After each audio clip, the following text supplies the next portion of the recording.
Okay, so one of the most difficult things to do in the winter in terms of trees is identify which is sugar maple and what's a different kind of tree. So if you look around right now, you can see that wherever the spiles and wherever the buckets are, those are all sugar maple trees. Okay, so if you kind of venture over here a little bit, at my face above a bathroom sink, saying I want Holy macaroni! That's rolling hard. there are other places, there are many pretty faces. I want peace, that's where I am now. There should be. Look at that running. Holy mackerel. That's dripping like crazy. Look at it. Turned on the top. It's almost got a full stream going.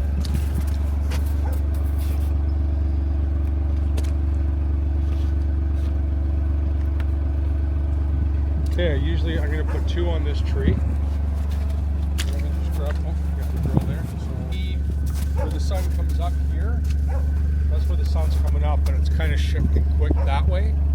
It is So 3 you o'clock. got to be in the morning sunlight, because if you're not, because this freezes overnight. So that one will hit it for sure. Oh, that'll hit nicely, yeah. That's why I was here, but Do you want to put one? I can probably go over here, because that's going to get all that afternoon sun here. 2 o'clock now. As soon as it hits here, Good Lord, that's running like crazy.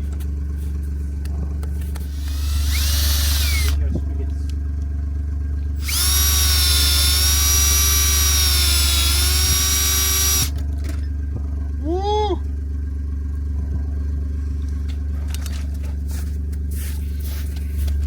He's like a kid on Christmas when he sees that. Look at that running.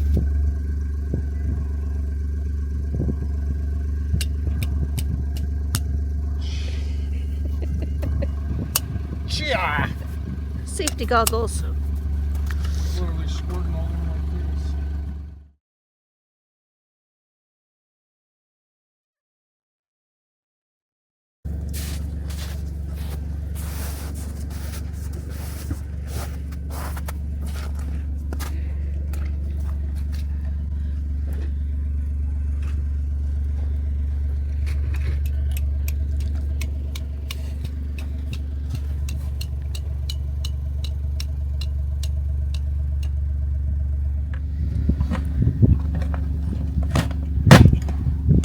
Due to its high sugar content. What Yeah, else? sugar maples, you're looking for sugar maples because they'll produce 4 to 6% sugar versus a silver maple, which will only produce maybe 2 to 3%. So we're looking for sugar maples if we can find them. So we're looking for, and you want to tap for the morning sun, so that when the sun hits the taps, because they will freeze through the night, there's always residue of sap that sits inside your spigots, and that'll freeze, and then as soon as it hits it first thing in the morning, it'll break it all up, and the tree will literally start running. But on the dark side of the tree, if you tapped over there, it wouldn't get that sunlight early in the day, so you would get runoff, but not what you want to. You want to produce as much sap as you can. And what about the size of the tree? Is that important? Well, if you can hug the tree and you can't touch your hands together, so when you wrap your arms around the tree, like I'm good with 2, probably 3 taps in this tree, but I'm only doing 2, and I only ever do 2. But like this tree here is about double this size, so I would say that one's probably 60 inches or more around. You can do 3 taps in that tree safely, because the tree produces between 2,000 and 3,000 liters of sap every hour, and I'm only pulling out 20 liters a day, so it's not really affecting the tree all that much. But you don't want to over tap the tree, because if you do, then you risk putting a disease in the actual holes themselves, because after 5 years of tapping, you've got 35 holes in your tree, and it's just not safe for the tree. Let's go to the next one. Okay, turn it on. I'll tell you what's happening. All right, tools. Tools. So if you are tapping your trees, make sure that you're using a tap bit. The tap bit, if you look closely at it, see the point? It's got a point that runs at about a 45-degree angle on both sides. So when you actually clean it, when you go in, it actually cleans it with a little tiny depth in the back of the hole. A regular drill bit is flat, and that chews, and then it leaves a chewy spot in there. It's not good for, again, it's not good for the hole. Drill it 2 inches, about 2 inches in, and drill it with a little bit of a downslope away, like to the ground, and that way, when the sun hits the spile, it'll melt any frost or ice in there, and the gravity will start pulling it. So you never drill it down this way. Drill it like that, 2 inches in. Use a bit that is made for taps. You've done tape here? What Yeah, is this? Just so you know how to deep to Yeah, go? that way I know how deep I'm going, yep.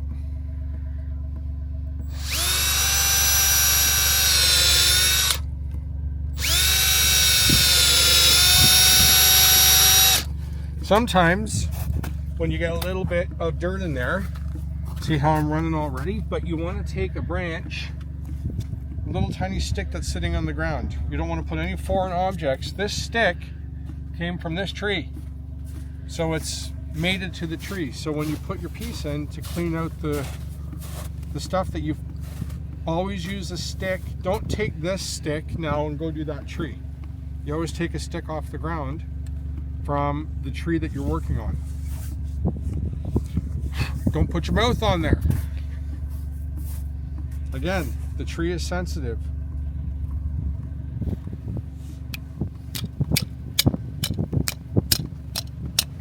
Let's talk about your mallet and your spile there. My little tiny hammer.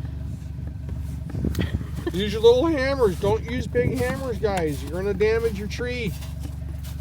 Break away some of the dead bark again. Oh, jeez. Don't put it in your bucket. No, don't put your dirt in your bucket.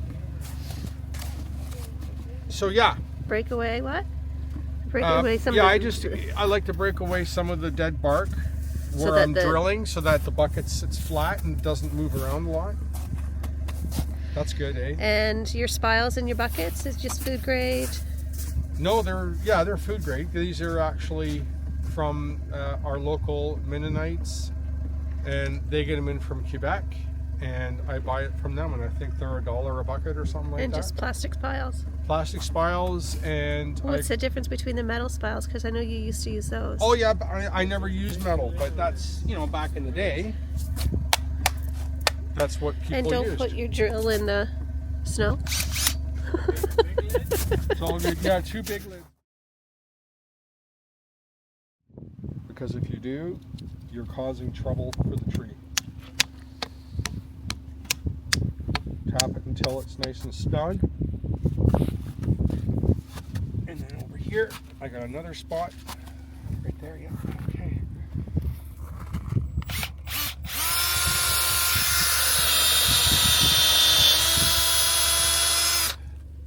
Because there's always going to be pieces left in there when you drill. There's always pieces left in there.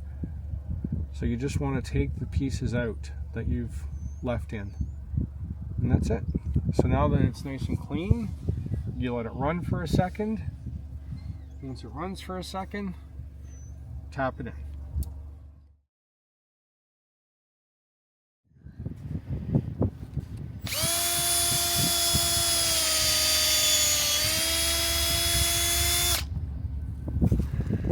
There she goes. And tip number 4 is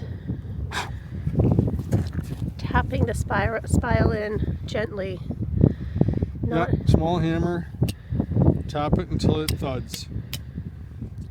That's all you do. Hear that? That's your thud. Tap it till it thuds. If you don't know what...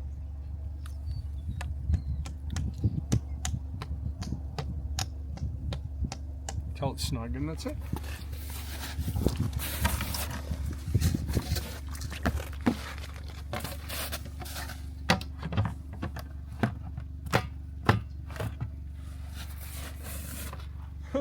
Uh-oh.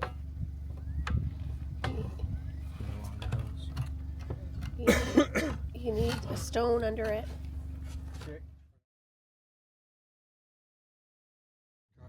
That's all dark. I'm not going there. I'm going to go over here.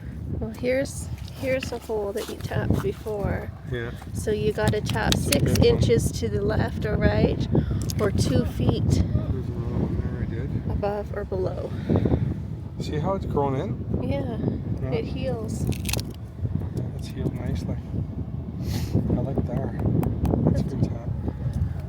It's a good spot, actually.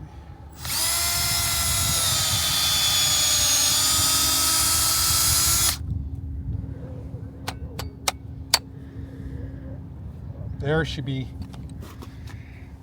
She's running nicely. The sap will start to run nicely during daytime temperatures of 4 degrees or above. And the nights are still freezing, below freezing. How much sap does a healthy tree produce? Oh, gee whiz. On a daily basis, like 50,000 liters of sap. So anywhere from 10 to 20 gallons per season. We're just pulling a little. We're pulling a little. Yeah, we're just doing well. That's why they never get damaged. What's the yield? 40 to 1, right? 40 to 1. Yeah. Did you get those other ones on? Yeah. 40 liters of sap to 1 liter So I'll of just do syrup. one more, Ethan, and then we'll just go back. See what you guys gotta eat. This So one's gonna be if it's hard to get on, just do it the other way. got it. There it goes. Let it know.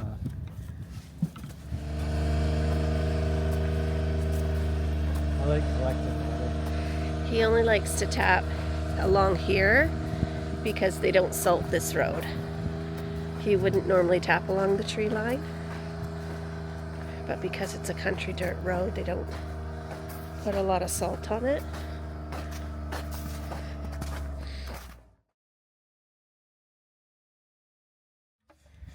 What do you do at the end of the I season? forgot my hammer.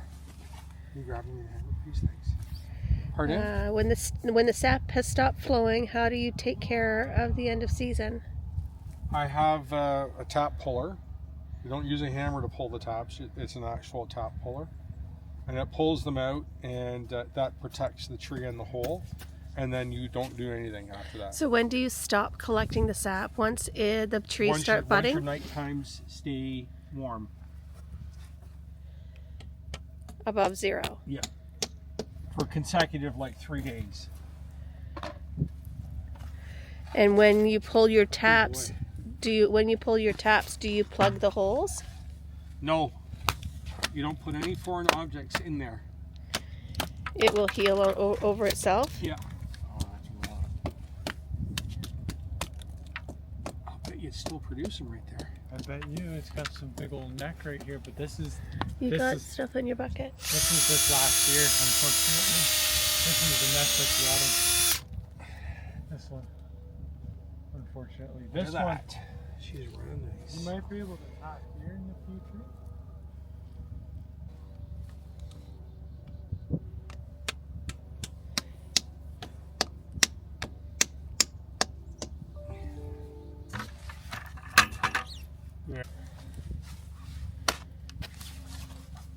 It might run.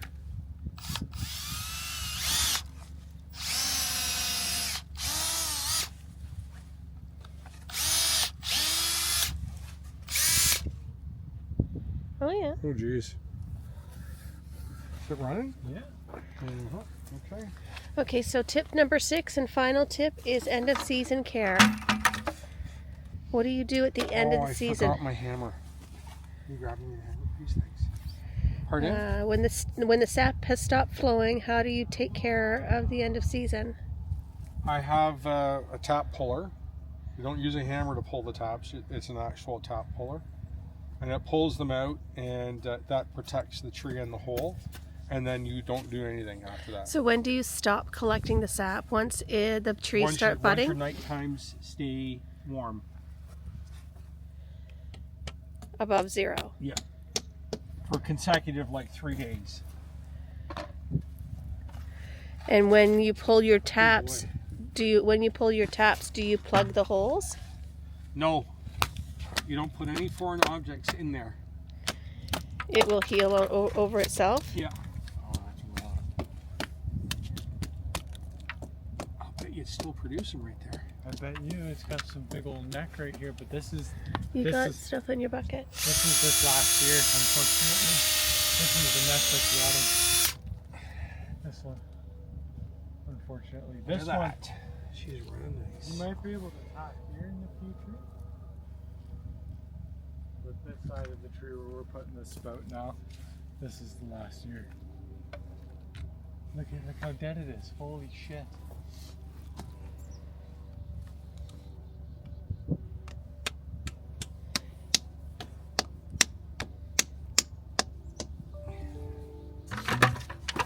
It's all dead.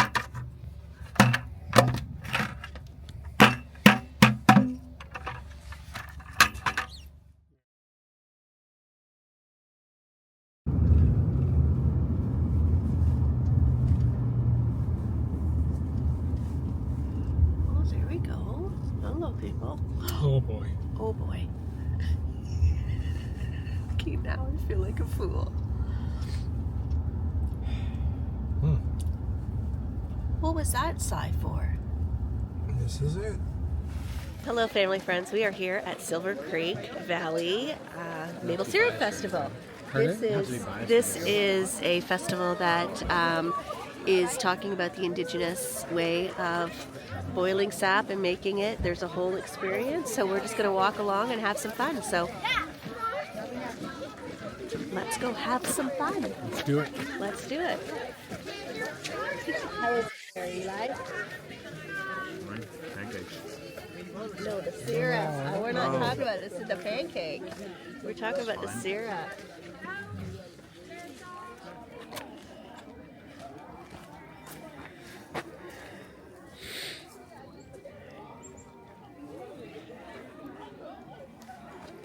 Here.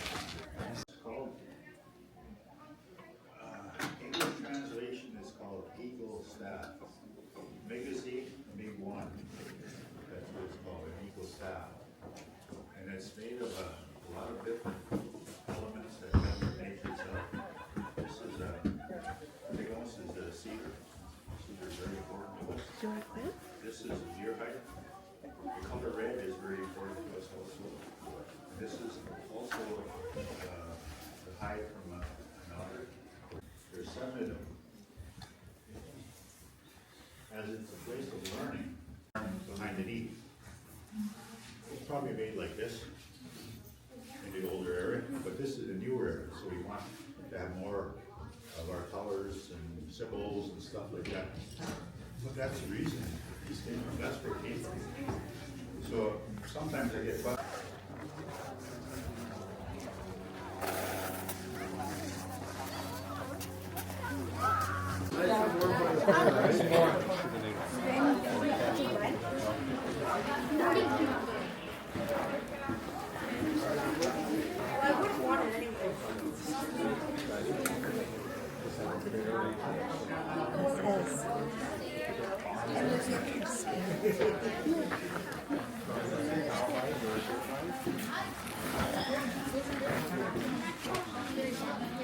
All of them are First Nation communities. Every single one of them is First Nations communities. And so my daughter Wabigwan, when she was raised up, we had to put red ribbons around the path because she knew that was poison. She couldn't drink them. She never knew what it was like to drink clean drinking water.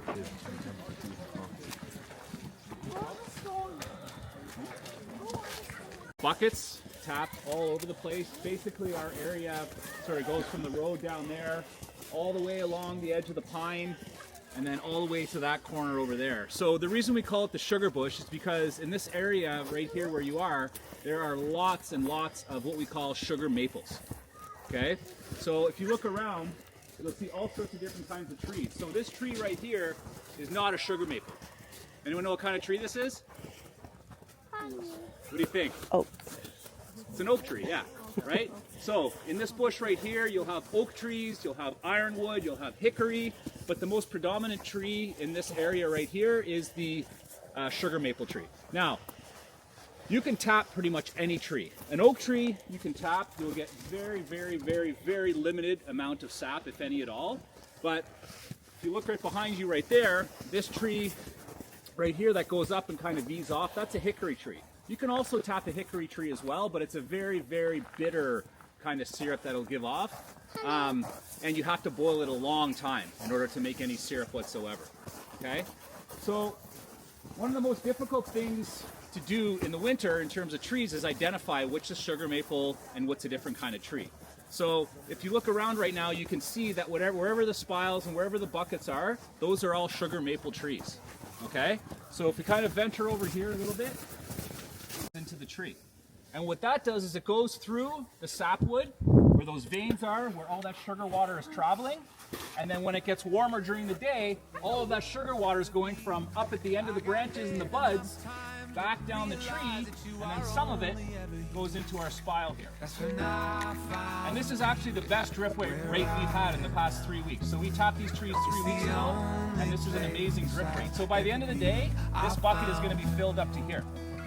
There are other places filled with a million pretty faces, but I found peace with where I am now. Through the ups and downs, I have figured out you find peace where you make it.